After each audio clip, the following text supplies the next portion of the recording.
Paris ஒலிம்பிக்கில் ஈட்டி எறிதல் போட்டியில் இந்தியாவிற்கு வெள்ளிப் பதக்கம் கிடைத்திருக்கிறது. ஒலிம்பிக்கில் மீண்டும் பதக்கம் வென்று சாதனை படைத்திருக்கிறார் நீரஜ் சோப்ரா. குறிப்பாக ஆடவர் ஈட்டி எறிதல் போட்டியில் 89.45 மீட்டர் தூரம் ஈட்டி எறிந்து வெள்ளிப் பதக்கம் வென்று சாதனை படைத்திருக்கிறார். குறிப்பாக கடந்த ஒலிம்பிக் தொடரில் தங்கப்பதக்கம் வென்றிருந்த நிலையில் தற்பொழுது வெள்ளிப் பதக்கம் வென்றிருக்கிறார். இந்திய ஒலிம்பிக் வரலாற்றில் தடகளத்தில் 2வது முறையாக பதக்கம் வென்று சாதனை படைத்திருக்கிறார் நீரஜ் சோப்ரா. பாரிஸ் ஒலிம்பிக் தொடரில் 5வது பதக்கத்தை இந்தியா வென்றிருக்கிறது.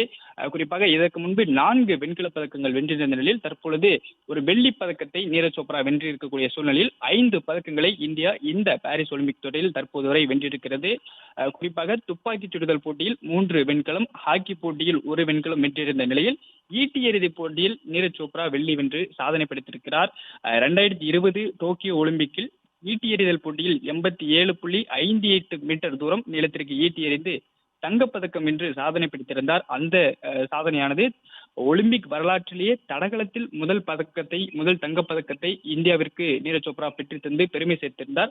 இந்த முறையும் தங்கப்பதக்கம் வெல்வார் என பெரிதும் எதிர்பார்க்கப்பட்ட நிலையில் 2ஆம் இடம் பிடித்து வெள்ளி பதக்கத்தை வென்றிருக்கிறார். 2வது முறையாக தடகளத்தில் இந்தியாவிற்கு பதக்கம் வென்று பெருமை சேர்த்திருக்கிறார். தங்கம் வெல்வார் என்று பெரிதும் எதிர்பார்க்கப்பட்ட நிலையில் பாகிஸ்தான் வீரர் நதீம் 92.97 மீட்டர் ஒலிம்பிக் ரெக்கார்டு செய்து அந்த தங்கப்பதக்கத்தை தட்டி சென்றிருக்கிறார். குறிப்பாக அவர் 2 முறை, அதாவது ஒரு வீரருக்கு 6 வாய்ப்புகளானது கொடுக்கப்படும். இந்த 6 வாய்ப்புகளில் 2 முறை 90 மீட்டர்களுக்கு மேல் ஈட்டி எறிந்து அந்த தங்கப்பதக்கமானது அவர் வசம் சென்றிருக்கிறது.